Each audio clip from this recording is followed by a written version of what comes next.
एका अशा जगाची कल्पना करा जिथे हजारो डोळे तुमच्याकडे रोखून पाहत आहेत, पण त्या डोळ्यांमध्ये जीव नाहीये. फुटलेले चेहरे, चिखलाने माखलेले पाय आणि झाडांना फासावर लटकवल्यासारख्या लटकणाऱ्या हजारो बाहुल्या. मेक्सिको सिटीच्या गजबजलेल्या रस्त्यांपासून दूर दक्षिण मध्य भागात वसलेलं एक असं बेट जिथे जाण्यापूर्वी सर्वात धाडसी माणूसही 10 वेळा विचार करेल. कारण त्या ठिकाणाला म्हणतात बाहुल्यांचं बेट.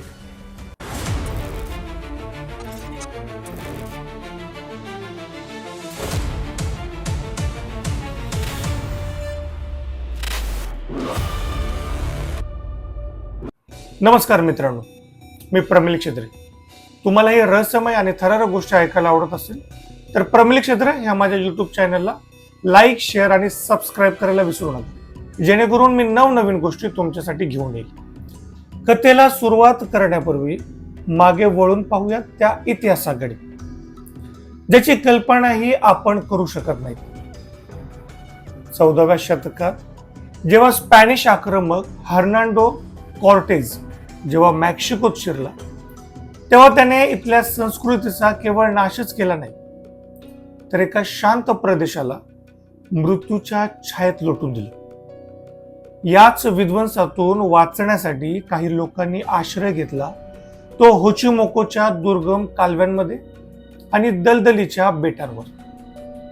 काळ सरला, स्पॅनिश गेले, युद्ध झाली, पण या बेटांनी आपल्या पोटात एक भयानक रहस्य दडवून ठेवलं होतं. 20व्या शतकाच्या मध्यात डॉन जुलियन सांताना बॅरेरा या नावाचा एक माणूस आपलं घरदार, कुटुंब आणि सुखाचं आयुष्य सोडून या निर्जन बेटावर राहायला आला.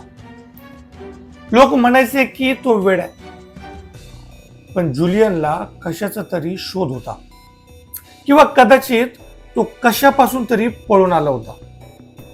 तो तिथे एकटाच शेती करायचा, पण एके दिवशी त्या बेटावरची शांतता कायमची भंग पावली.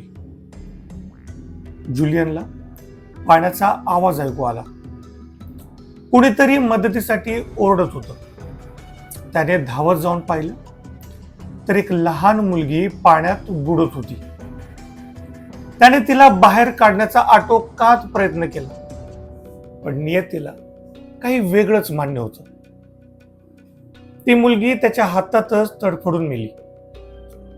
मरण्यापूर्वी तिच्या ओठातून फक्त एकच शब्द उमटत होता, बाहुली, बाहुली.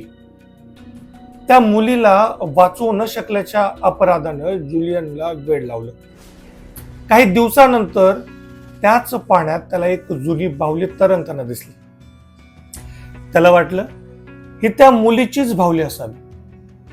त्याने ती बाहुली उचलली आणि मुलीच्या आत्म्याला शांती मिळावी म्हणून एका झाडाला टांगून ठेवली. पण हा तर फक्त एका भीषण मालिकेचा प्रारंभ होता. रात्रीच्या शांततेत जुलियनला आता आवाज ऐकू लागले. कुणीतरी रडतंय, कुणीतरी चालतंय, कुणीतरी त्याच्या कानात कुजबुजतंय. त्याला भास होऊ लागले की ती मुलगी अजूनही तिथेच आहे.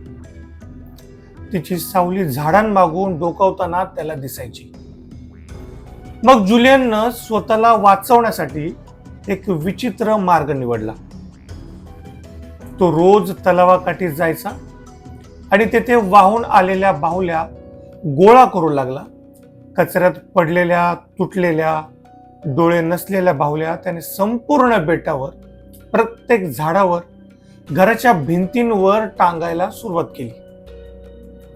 त्याचा असा विश्वास होता की या बाहुल्या त्या मृत मुलीच्या आत्म्याला शांत ठेवतील आणि त्याचं रक्षण करतील. दशकं उलटली आणि त्या बेटावर हजारो बाहुल्यांचा खच पडला.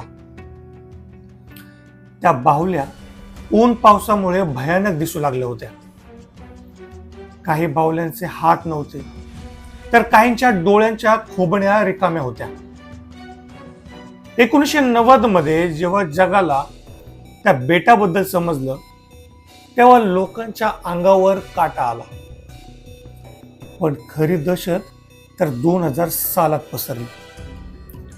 ज्या ठिकाणी जुलियनला ती मृत मुलगी सापडली होती, अगदी त्याच ठिकाणी जुलियनचा मृतदेह सापडला. त्याला हृदयविकाराचा झटका आला होता. एका भयावह योगायोगाने जुलियनचा अंतही त्याच पाण्याने केला ज्याने त्या मुलीचा जीव घेतला होता. आजही पर्यटक तिथे जातात, पण तिथलं वातावरण तुम्हाला अस्वस्थ केल्याशिवाय राहत नाही. शास्त्रज्ञ म्हणतात की आपला मेंदू चेहरे ओळखण्यात इतका हुशार आहे की त्याला निर्जीव वस्तूंमध्येही जीव असल्याचा भास होतो, आणि ज्याला आपण पेडोफोबिया म्हणतो. पण तिथे गेलेल्या लोकांचे अनुभव काही वेगळंच सांगतात. अनेकांचा दावा आहे की रात्रीच्या वेळी त्या बाहुल्या एकमेकांशी कुजबुजतात. त्यांचे डोळे तुमची नजर चुकवतात, आणि काही बाहुल्या तर स्वतःहून आपली जागा बदलतात. आजही त्या बेटावर 4000हून अधिक बाहुल्या लटकवलेल्या अवस्थेत आहेत. पर्यटक तिथे जाताना अजूनही नवीन बाहुल्या घेऊन जातात, जेणेकरून तिथल्या अतृप्त आत्म्यांना शांती मिळेल. पण प्रश्न हा उरतो की त्या बाहुल्या खरोखरच केवळ खेळणे आहेत की त्यामध्ये कोणाचे तरी प्राण अडकलेत.